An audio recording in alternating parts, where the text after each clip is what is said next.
តស៊ូដើម្បីគ្រប់ព្រះចែក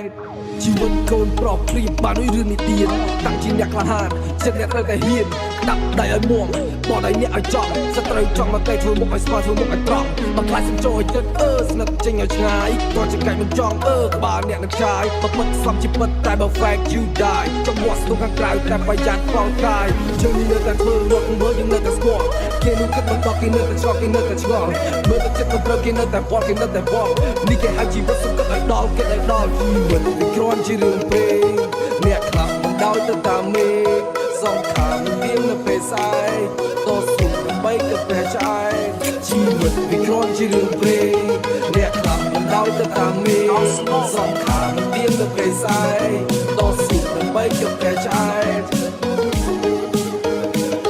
ជីវិតវាគ្រាន់ជារឿងពេកអ្នកខ្លះមិនដោយទៅតាមមេតែតកាមិននំអ្នកឲ្យស្ដាយប៉ុន្តែជីវិតនេះអ្នកនៅវិញឆ្ងាយជីចិត្តប៉ុន្តែកុំឲ្យជីកាយអោយយាមែង hip hop ក៏ឡាយដើមជើងកំពុងតែមានការគ្រួសារកំពុងតែផុតទុកចូលព្រៃអ្វីជាឈ្មោះមុខ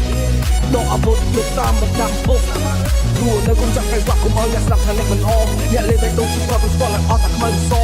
ក៏គាត់អ្នកជាអ្នកកុំឲ្យចែកចាយនៅជាលើពាក់ទោះដល់តែមិនទៅចង់ទៅត្រូវឲ្យអ្នកឈ្នះមិនក៏មិនកូនប្រុសព្រៀបបានដូចរឿងនិទានតាំងជាអ្នកក្លាហានចិត្តអ្នកត្រូវតែហ៊ានដាក់ដៃឲ្យមួងបោះដៃអ្នកឲ្យចង់សត្រូវចង់មកតែធ្វើមុខឲ្យស្មើធ្វើមុខឲ្យត្រង់បើខ្លាចសំចោយទឹកស្និទ្ធចេញឲ្យឆ្ងាយតោះចង្កេះមិនចង់ក្បាលអ្នកនឹងឆាយបើពិតស្លាប់ជាពិតតែបើ fact you die ចំពោះស្ទុះខាងក្រៅតែប្រយ័ត្នផងកាយជើងនេះនៅតែធ្វើរត់មើលយើងនៅតែស្គាល់គេនោះគិតមិនដល់គេនៅតែឆ្លងគេនៅតែឆ្ងល់មើលតែចិត្តមិនត្រូវគេនៅតែបត់គេនៅតែបត់នេះគេហៅជីវិតសុខឲ្យដល់គេឲ្យដល់ជីវិតវាគ្រាន់ជារឿងពេក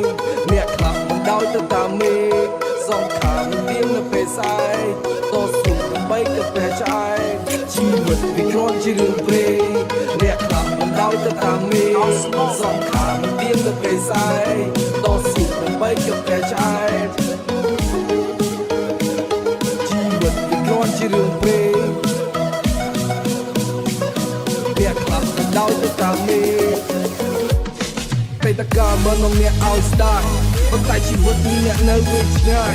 ជីចិត្តប៉ុន្តែកុំឲ្យជីកាយអោយយាមែង hip hop ក៏ឡាយដើមជើងកំពុងតែមានការគ្រួសារកំពុងតែផុតទុកចូលព្រៃអ្វីជាឈ្មោះមុខដកអាវុធទៅតាមបណ្ដាពុកព្រោះនៅកុំចាំកែវាក់កុំឲ្យអ្នកស្ដាប់ថាអ្នកមិនអមអ្នកលេងតែដូចជាគាត់ស្គាល់ឲ្យអត់តែខ្មៅសទូ